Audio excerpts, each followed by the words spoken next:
Welcome to Season 6 of the Excel Still More podcast. I am your host, Chris Emerson, and I am here to encourage you in your walk with the Lord, and I'm glad you've joined. Our program continues to be sponsored by Cunningham Financial Group. John is a good friend, and he's helped me and my family in everything from stock and mutual fund investing to annuities, life insurance, and retirement planning. I certainly commend him to you. If you have needs in any of those areas, you can reach him at 205-326-7364. Thank you again for your ongoing encouragement and support. Let's get started. Hey, welcome back. I really hope the first week of 2024 was a great one for you, that you feel optimistic about the year, that you've started some things that you know really matter, and I'm super hopeful that the content today can give you some of the tools to keep all of that going, even when the shine wears off a little bit and it starts to become a bit more arduous and difficult. My strategy this year for myself and for you is not to get super detailed on what those things need to be. I am increasingly convinced that most of us know exactly what those things are. I mean, we have access to information instantly on our devices. There's no confusion on what can get you better. So we're not putting as much detail on the what other than a few examples here and there. We want to figure out the why, which we talked about quite a bit last week, and the how, which will be a centerpiece for today. Now let's quickly go back for a warm-up to last week's episode entitled I Dare You, based on the 1931 book by William Danforth, where he effectively challenges each one of us to honor the way God designed us, to be balanced in all areas of life, that which comes more natural to us and that which doesn't. What I hope you got out of that episode is that all four corners of the four-square Christian are important. They are simply defined as physical, mental, social, and spiritual. If you gave yourself a grade in 2023 on how much attention you gave to discipline and growth in each of those four areas, chances are there would be different letters given out. Maybe you get an A for losing weight and increasing energy in your body, but you get a C- for time spent engaging your mind in new thought and creativity. Maybe you grew tremendously in your spiritual walk with God, but somehow at the same time, socially, you burnt some bridges you shouldn't have and are dealing with the effects of that. So his challenge is, be a disciplined person at your core and let that radiate in all four directions. If you understand that you are a vessel for the Lord and that every part of who you are belongs to God, then take better care of your body. Particularly, we focused on increasing your energy so that you can carry out the will of the Lord. Give that same kind of daily focus to your mentality, to learning more about God and His Word, to researching topics to have better understanding of those things in your life. Socially, be honest with yourself about what kind of personality you have and how that is affecting the room, and be intentional on changing those interactions for the good of everyone around you. And then spiritually, we want to think more like God thinks, see more of what the world does not see, and grow to become the kind of person who makes choices based on eternity over everything else. So if you've grabbed on to the purpose of all of that and have even begun implementing things, then you probably found out pretty quickly that change is hard. This is why New Year's resolutions fail, because the excitement of what you want to do runs headlong into the reality that things that are not already a habit, things that have not previously fit your lifestyle, things outside your comfort zone are difficult.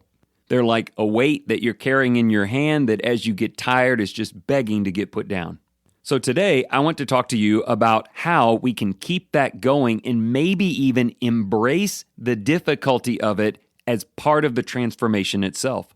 Imagine becoming that kind of person who says, when it gets really tough and hard and you want to give up and it hurts, you say to yourself, this is why I'm doing this.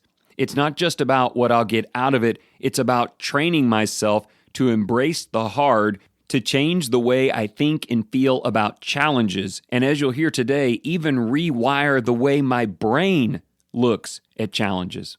How do we do that? Well, it starts with today's title, two incredible qualities, tenacity and willpower. Now, let me pause right here and reach out to someone who is listening who is just about to turn this thing off. You were looking for something super duper helpful, and I went with tenacity and willpower? I mean, duh, everybody knows if we had more of that it would all work out better. Well, I want you to relax for a few minutes and just keep listening, because there are a couple of things about these words that are very often overlooked. In fact, I had overlooked the import of these principles. I probably until recently couldn't have even defined these two words for you. I certainly wasn't ready to acknowledge that I make almost every effort possible to try to avoid even needing to have them. And I absolutely had no clue what part of my brain is the command center for those qualities and the simple things I can easily do to make that stronger. Before we break into those three sections today, I need to begin by giving credit to two people, one whom I know well and the other I don't know at all. The first one that I know well is BJ Jackson, who is an outstanding friend and a brother in Christ, and he's always sending me cool things that he's learning and trying. And so when he sent me several paragraphs on the Anterior Mid-Cingulate Cortex, I was like, okay, this is probably going to be cool. But I don't think I was prepared for how cool it would be. And the second person is someone I have not yet met, Dr. Andrew Huberman, who is a neuroscientist and hosts the Huberman Lab podcast, and he recently had a 2-hour episode that dove very deeply into the concepts I'll be sharing today. I will put a link to that episode in the show notes. I know he has been an influence in BJ's life, and I think going forward he might become one in mine as well. Okay, let's jump in with some definitions to make sure you and I know what we're talking about. When we say tenacity, we mean the willingness to persist under pressure and resistance of various kinds. Willpower is similar. It relates to both the motivation to undertake certain actions and the motivation to resist certain things. So putting those together, what we're talking about is knowing the right thing to do and being motivated to do it even in the face of resistance, even when it's hard, sometimes even when you don't want to. On the flip side, maybe there's something you need to stop doing, but you really want to do it. That's your resistance. The resistance is desire. Tenacity says, I will resist and continue to say no to that thing even when I'm being pressured to cave. Willpower says, I have the proper motivation to maintain this more difficult path, and I'm not giving up. So here's what I learned about myself. It's not that I don't want to have tenacity. I'm just looking for ways to accomplish what I want without needing it. On its best day, I would describe this as working smarter, not harder. Let's look at our 4 categories from the I Dare You book. Okay, I need more energy in my body. How can I accomplish that in the easiest possible way? What is the path of least resistance that brings the best results? If I'm trying to grow mentally and expound my knowledge, what's the easiest program to do that? What's the least amount that I can read and still learn what I need to know? When it comes to how I relate to other people, what are the simplest, easiest, quickest things I can do that will maximize a change in a relationship? And if we're being honest, this translates to spirituality as well. I think we're all willing to sacrifice some things and do some difficult things and say no to ourselves for the sake of our relationship with God. But aren't we often asking for situations that don't require willpower? We want our church attendance and our giving to become natural and habitual. In other words, not to be hard anymore. Maybe we're always wondering, how many sacrifices do I need to make to be enough like Jesus to please him? And if we can come up with things that don't require tenacity, or at least not for very long, I'll endure some short-term pain as long as it is, well, short-term, or at least gets easy within maybe like 30 days. And look, maybe in some cases this works. You find the easiest way to do a hard thing or the thing you're most naturally drawn to so that it's more of a pleasure than a burden and you get the results you're looking for. But if we're being honest with ourselves, we often come up far short of what is possible because we weren't interested in hard. And as you'll hear in the back half of this episode, we're missing out on an opportunity to develop our brains in order to do more hard things and to build tenacity and willpower, which in turn will make many more great things that almost seem unreachable now easier. And once I got behind this idea that pushing a little harder and holding the line and doing the more difficult thing is actually good for me, and it's training me and reprogramming me which will make those things simpler and make other things attainable, well, everything kind of began to shift. So this is where things get a little sciencey and kind of cool today. You have a part of your brain, a physical area called the Anterior Mid-Cingulate Cortex. Now, I don't want to say that 10 times in the next 10 minutes, so the shorthand is aMCC. This is the region of the brain that is associated with tenacity and willpower. It is located in the medial wall of the frontal cortex, which is responsible for things like decision-making, holding your attention, and your memory. This aMCC portion of your brain is responsible for all kinds of cognitive processes. In fact, it's sort of like your brain's war room or command room, if you can think in terms of military. It is centrally located with all of these sections of the brain around it that are responsible for all kinds of different things. And yet, it's from the aMCC where decisions to push forward or pull back are made. I mean, in all of those other quadrants of your brain that are dealing with different things, as each of those areas incur confrontation or challenge or it gets hard, they're leaning back on this part of your brain to decide, do we stand firm or do we give in? So if you and I can learn to strengthen and cultivate that part of our brain, then it can send out signals of durability everywhere else. Now, this idea of strengthening or building a portion of your brain, there's tons of scientific research on this, and it's a little bit different than maybe, say, building your bicep. It's mainly different in this way. If a guy is curling iron in order to make his arm larger, it will physically become larger. That's not what happens with your brain. If you work out the tenacity corridor of your brain, your head doesn't get bigger. I mean, maybe in figurative ways, but not literally. In that way, it would be more like this laptop computer I'm looking at. It has a certain amount of RAM in it that allows it to process things and do things, and I can change that out with other pieces of RAM that are better technology that unlock greater potential. The computer still weighs the exact same and looks the exact same, but it can do much more. And in that way, it is like working out your bicep. The result of that is you're able to lift more easily, and hold things longer. And that's exactly what we're shooting for, the ability to do things, do them more easily, and hold on to them longer. So a couple of things I need you to grab onto here before we get to the practicality of it. If that portion of your brain is working better or more efficiently, it will lend real-time results to everyday decisions. There was an experiment described in the Huberman podcast from 2013 where researchers gave tiny electric zaps to that portion of a subject's brain just to see how they would react or feel. When they did this, the subject would describe a feeling of anticipated challenge and a strong desire and motivation to overcome it. Also, their bodies reacted in certain ways automatically, like when you get nervous or excited and your heart beats faster. The moment the researchers stopped activating the brain region, those feelings just faded away. From this, the researchers concluded that activation of the aMCC plays a huge role in helping us take action or resist or persist despite challenges, which is exactly what willpower and tenacity are all about. So I want you to get a little bit excited here because you might be one of those people who says, when it gets hard, I just give up. What if you can change that part of the way that you think? Wouldn't that be awesome?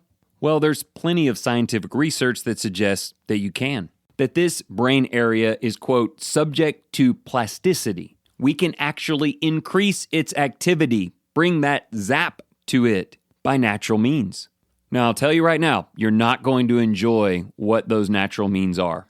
But this is where the switch flipped for me when I started to understand the value of difficult things. And that even if I'm doing good things that are helping, if they aren't hard and I'm not having to fight myself to do them, then I'm missing out on an opportunity to be stronger. Simply put, you and I need to be doing things that we don't want to do because they're important. And we need to not do things that we do want to do because they're not good for us. Now, if you've been paying close attention, you might be like, wait a minute. The whole point is trying to develop a mind that will resist bad things and do hard things. And you're telling me the way to do that is to resist bad things and do hard things? Yes, this is called a positive feedback loop. You deliberately do something challenging, either moving or resisting. You activate the aMCC. It grows and strengthens over time and becomes easier to engage, resulting in more willpower and tenacity that you can show in other areas of your life. And I want you to cling on to that last thing that I just said. I'm not just saying that if you jog every day, eventually it will get easier to jog every day, though that is probably true. I'm saying, just to use that example, that by virtue of jogging every day when you don't want to and fighting to train yourself to resist, you will create capacities within you that you can apply to everything else. And I'm talking about naturally, almost subconsciously from your brain getting applied to everything else. This is kind of like stuff I've said over the last few years, that when I try to be disciplined in just one area of life, it tends to fail. But when the goal is to become a disciplined thinker in all areas, to exude balance in every direction, I reach a different gear. But what I hope you're learning today is even the effort you put into that one area is accomplishing something that will benefit the others. So as we get near the end of the episode, we've got to ask questions like, how do we tap into that? Where does that training begin? And I used the previous example on purpose. There were some tests run that tend to indicate that physical movement is a big part of building that out. There was a study done years ago with participants aged 60 to 79, I think, comparing those who would engage in cardiovascular exercise, running, cycling, with those who would just stretch and how that would affect their brain health. Both groups were engaging in that an hour, 3 times a week for 6 months. Brain scans were taken before and after the study, and they showed that in the aMCC, there was an increase in brain volume among those who were doing the biking and the running. They observed an increase, or at least a maintenance, of what's called white matter tracts, the communication routes allowing information to go in and out of the aMCC to other portions of the brain. Keep in mind, these are people in their 60s and 70s, a time where we would expect brain function to decrease. There were, however, no measurable gains among those who were just stretching. Those results were interpreted by researchers this way. The cardiovascular group had to put in extra effort to exercise. They had to get dressed and go outside, rain or shine, stay motivated while running, etc. In contrast, easier activities like stretching didn't require as much motivation and didn't get the heart elevated as much. The study concluded that if you want your aMCC to get stronger and to service other areas of your brain, you need one critical feature: the rise of the resistance. Okay, the research actually just says resistance, but we just got back from Disneyland and that was a super cool Star Wars ride. But you get my point. We need something pushing back. There needs to be a degree of friction. And what I hope you get today is that friction like that is good for you. Avoiding hard will never make it easier, but fighting through to reprogram the way you face challenges, that can change everything. Now keep in mind, this doesn't mean doing hard things that aren't hard for you. If you're someone who already walks a mile every night, then you need to go too. If you like reading 1 book a month but can't seem to fight through to get to 2, then you need to embrace that second book. Find the point where you have to push yourself and do it. Now you might be like, Chris, this episode, I don't have the tenacity to push through. Number 1, I believe you do. And number 2, I think it will help you to know that you can in fact build it, and facing these challenges is a step in that direction. Keep telling yourself, for a variety of really cool and semi-scientific reasons, resistance is a good thing. Okay, one more tip that's sure to help. Huberman leans in heavily on the idea of building what he calls micro-sucks into your day, which for some of us is a bad word that we don't say, so I won't say it again. But what he means is face little difficult challenges that you might have just shrugged off as unimportant because they are important. For the purposes of ESM, let's go with eat that frog. Whether it's making that annoying appointment or phone call early in the morning, or just adding little 5-minute things in your day where you're doing really focused and important things. Keep in mind that hard challenges and tasks, even small ones, actually activate your anterior mid-cingulate cortex. You know, that command center part of your brain that pushes every other part of who you are, but that stubbornly requires from you initially the thing that you're hoping to derive from it, which creates a feedback loop that rolls straight through the obstacles, requiring, strengthening, and manifesting tenacity and willpower.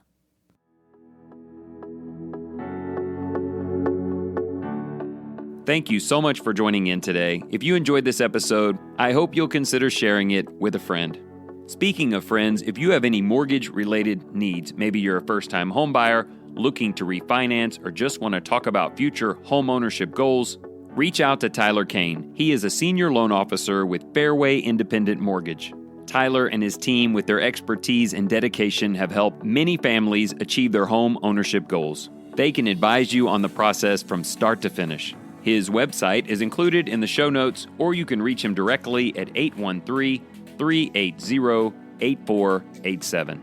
And please remember, whatever you choose to do today, in the name of the Lord Jesus Christ, excel still more.